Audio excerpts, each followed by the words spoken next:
Assalamualaikum warahmatullahi wabarakatuh semuanya. Teman-teman, kita dari semester 5 di sini mau ngobrol-ngobrol aja, bicara santai, ngobrol-ngobrol santai. Topiknya nggak pasti ya, jadi kita kayak sejalannya aja. Nah, di sini aku Nuraini Zahira sebagai moderator yang akan ditemani oleh teman aku. Halo teman-teman, aku Nadia Syahlana sebagai moderator. Nah, aku sama Kak Najin nggak punya tamu ya? Iya, ini kita punya teman kita teman aja sih ya. Yang apa ya? Aku kan masih single. Nah, Kak Nadine juga nih, nggak tahu. Iya, Nggak tahu kita single. Nah, dua Kita orang single. teman kita ini udah lihat sendiri kan gitu. Dia udah ada anaknya. Nah, kita perkenalan dulu ya sama teman kita ini yang di sini ada. Perkenalan. Saya Diva Nadia, bestie-bestinya kakak Nadine dan kakak Nuraini. Nah, ini terus ada Saya juga Kelvina, Mami Jen. Mami Jan. Kita mau tanya-tanya nih sebenarnya nih sama calon ibu dan ibu muda di sini ya. Yang pertama itu adalah bagaimana sih rasanya menjadi ibu atau menjadi istri di era kita nih yang pada kayak aku main ini kayak masih suka main, suka nongkrong gitu. Iya, masih mahasiswi, masih nonton konser. Ini gimana sih itu? Rasanya jadi ibu dan istri gimana sih? Dari mulai Kak Diva gimana sih?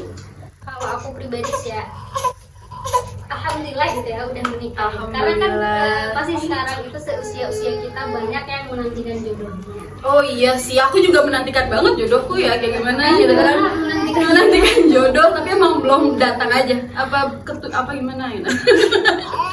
Kalau bilang seneng ya seneng banget ya, karena emang itu yang dinanti-nanti. Dinantikan.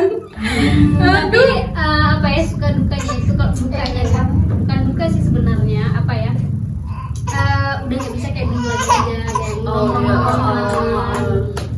Lebih banyak di rumah aja sih bersama suami. Ya, asik banget gak sih? Tapi kalau ada suami tuh kayak ada teman ngobrol, teman curhat gitu kan. Gitu. Kalau kayak buat ibu nih gimana nih? Mahasiswa, umur masih berapa Bu? 21 loh teman-teman, udah punya anak, udah segini-gini nih anaknya nih, haloan kita ya. Tuhan aku malah. Jadi ibu di usia sekarang, ya kalau misalnya dia bilang masih ada keinginan buat nongkrong sana sini, pasti masih ya. Cuman aku sendiri pribadi orang yang kurang suka nongkrong, kurang suka menghabiskan waktu di luar, lebih suka menghabiskan waktu di dalam rumah dan kamar ya pastinya. Oh, iya sih. Dan lebih suka berkumpul dengan lingkupan yang kecil, semakin sedikit semakin nyaman. Jadi ya menikahlah karena sudah menemukan Jodohnya. jodoh yang sangat frekuensi, sefrekuensi. Kalau aku ketemu jodoh juga sih nggak ditunda. Iya, kan belum nongol aja ya. Iya, belum nongol aja. Ya. Semoga Allah. Kayak hilal-hilalnya juga belum kelihatan hilang. Amin. Amin. Kalau jadi ibu di usia sekarang, alhamdulillah ya, karena jiwa kita masih jiwa muda, masih semangat, masih kuat masih lah ya. bugar, ya masih sehat, alhamdulillah. Jadi kalau ngurusin anak itu ya sih santai aja, malah ngerasanya kayak ya udah kayak ngurusin adik nggak sih? Oh iya sih. Ya kayak ngurusin ponakan aja, jadi biasa aja. Udah nggak ada yang kencok sih. Memang masih Udah ya, masih muda dan masih anak satu ya, nggak tahu kalau Anaknya 2 atau 3 gitu. dan Kalau ini juga masih baby, belum toddler. oh iya belum toddler, masih inian ya. Masih angkat. Kalau ini gimana nih ini nih? Terus yang kedua nih pasti banyak banget kan kayak teman-teman ada nggak sih yang perubahan misalnya kayak dari seorang istri dan seorang ibu gitu ya? Dari seorang istri dulu deh, gimana nih? Emosional berubah nggak dari yang masa single terus tiba-tiba ada suami gitu?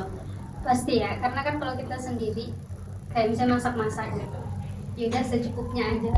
Itu juga paling kita kalau emang malas masak ya udah beli gitu. Oh nggak Tapi mikirin perut orang ya? Iya. Kalau dari ibu nih gimana nih segi emosional dan punya anak gitu? Lebih lembut karena merasa aku ini akan menjadi panutan buat anak aku. Jadi bagaimana cara aku mengatur emosi, nanti anak kita akan mempelajarinya kan.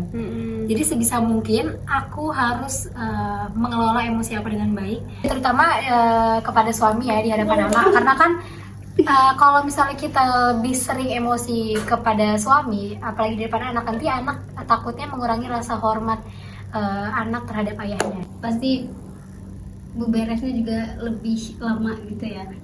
Terus juga yang namanya laki-laki ya pasti berantakan tuh pasti ya. Iya tuh. Nah itu iya bener banget sih karena pasti capek banget ya, apalagi rumahnya jauh dari kampus. Kayak misalnya pulang-pulang rumahnya berantakan, lah itu benar-benar harus sabar banget. Makanya kayak dari di kereta aja nih sebelum pulang harus niatin pokoknya apapun kondisi rumah harus tetap sabar, nggak boleh marah. Langsung ke pertanyaan yang terakhir aja nih ya. Apa yang membuat yakin untuk mempunyai anak di era child free? Ya karena kalau pendapat aku pribadi ya, kodrat wanita itu kan ada 3: haid, hamil, menyusui. Hamil menyusui itu kan bagian bagian dari proses menjadi ibu. Berarti memang kita fitrahnya sebenarnya wanita itu menjadi ibu. Orang udah ditugasin gitu kan? Iya, jadi kita udah ditugasin untuk mencetak generasi. Iya. Kenapa kita harus menolak gitu? Kalau misalnya ada alasan kayak trauma yang kita punya trauma di masa kanak-kanak kita gitu, harusnya sih baiknya kita jadikan pelajaran ya supaya anak kita jangan sampai merasakan. Jadi bukan berarti kita yaudah nggak usah punya anak gitu kan? Oh, iya. Ntar ini. Iya. Harusnya belajar dari pengalaman gitu. Oh cara didik orang tua saya kayak gini, saya nggak nyaman sebagai seorang anak. Makanya nanti ketika kita punya anak, jangan sampai kita pakai nih metode-metode yang dipakai sama orang tua kita. Kita kan udah ngerasain gimana nggak enaknya, jadi ya pastilah yang Karena dulu juga nggak ada parenting gitu. Iya. Tapi yang penting sih kita itu beresin dulu dengan trauma kita agar nanti ke depannya pasti kan punya anak, suami itu kan kayak tadi kan banyak yang berubah dari segi emosional, dari segi fisik itu pasti akan menguras energi pikiran kan. Makanya kalau sebelum itu kita selesaikan dulu dengan trauma masa lalu, kita mulai lagi yang baru. Kayak gitu sih lebih baik gak sih? Iya benar. Lembaran baru. Berdamai dengan diri sendiri. Berdamai dengan diri sendiri. Jadi kan kita untuk maksudnya kita mengasuh anak itu kan bukan boneka ya, tapi dia seorang anak manusia gitu loh, yang bakal ada tanggung jawab kita untuk sekolah, pendidikan, pangan, pakaian gitu kan. Jadi lebih baik sih kita selesaiin dulu nggak sih dengan masa lalu kita gitu, berdamai. Udah nih, ini kayak udah di menit-menit terakhir kita yang ngobrol-ngobrol para teman-teman. Gimana sih satu kata motivasi untuk aku nih sama Aini biar ada kayak gimana nih gitu, ada motivasi gitu, motivasi untuk Supaya punya planning. punya planning gitu, gimana sih gitu. Kalau emang punya cita-cita yang maksudnya pengen punya cita-cita yang harus terwujud sebelum menikah, ya udah berarti emang harus dikejar dulu. Tapi apa salahnya kita wujudkan cita-cita kita bersama suami. Itu kayaknya akan lebih indah, bukan? Itu sangat indah. Bayangannya enak sih, bayangannya. Kita kita support system. Iya benar-benar banget sih. Bayangannya Kayak apa yang kita pengen itu ada yang support gitu. Apalagi aku udah punya anak kan, jadi lebih terdorong untuk mewujudin cita-cita aku karena ngerasa aku pengen mencetak sebanyak-banyaknya prestasi ya, walaupun udah jadi ibu, walaupun sudah berumah tangga, supaya anak kita nanti ngelihat oh ini ibu kita tuh berbakat loh, cerdas loh gitu. Supaya suami kita juga mikir ini loh istri kita nih hebat loh gitu. Masya Allah, keren banget ya. Jadi gimana nih untuk Mbak moderator, udah ada planning mau nikah? Atau jangan udah ada yang diikat nih? Ikat pakai apa nih? Jawab lah kau.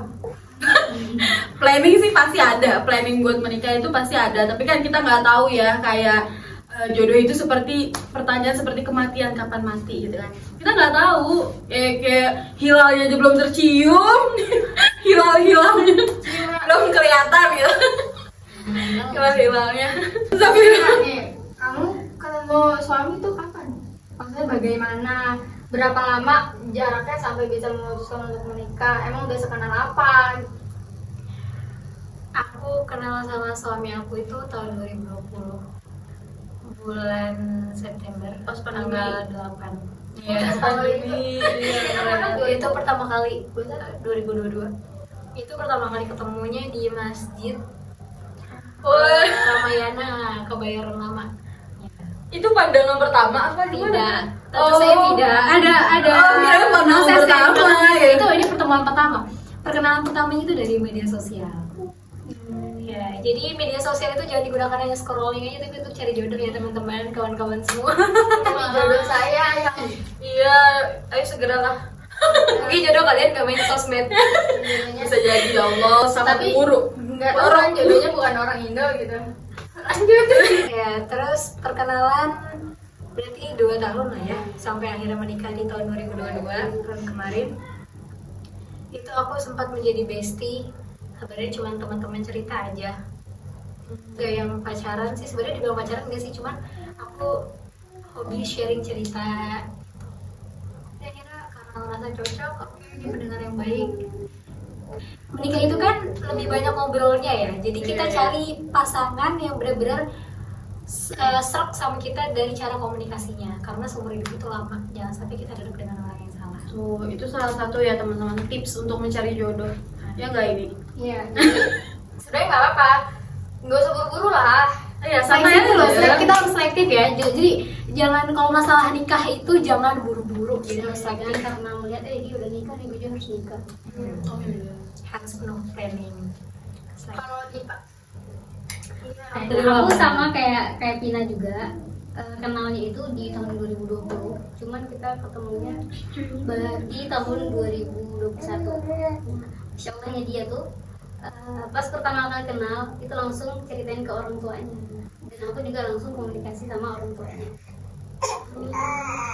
Berarti dia udah ada niat buat serius gak sih? Iya. Dan Masya Allahnya lagi kita tuh sama-sama dari pondok yang sama gitu. Tapi selama pondok aku nggak tahu dia tuh anak pondok itu juga gitu. Jadi kita kenal setelah selesai di pondok itu. Akhirnya di tahun 2023 juga sih memutuskan untuk menikah, dan itu kayak sukses banget ya. Berarti 2 tahun juga ya. Iya. 2 tahun berarti caranya kalau kita nemu nih sekarang Nikahnya nanti 2025. Nah, sekarang 2025 tuh habis wisuda. Oh iya, mungkin Ya, mungkin. Siapa Iya. tahu ada yang datang wisuda tiba-tiba bawa buket sama cincin. Enggak juga sih pasti. nggak apa-apa. Jadi kayak apa ya, kelar Kan siapa tahu Itu 1 jam. kelar kuliah kelar juga masa jomblonya. Iya. Oh iya, amin, amin. Itu bisa jadi slogan tuh. Amin, Kayak amin. aku kan nikahnya kalau 17 Agustus ya. Jadi kayak hari kemerdekaan, merdeka juga dari jomblo. Iya. Waduh. Kalau aku kata-kata pas di pesantren ada BHM. Pernah tahu nggak? Mantuj. Pada haflah menikah. Gak ada apa ya. Jadi semoga aja 2025 siapapun kamu Semoga yang terbaik. Segera mendapatkan jodoh terbaik. Oh iya, pasti bakal ada part 2 ya. Jadi Tunggu kita di part 2.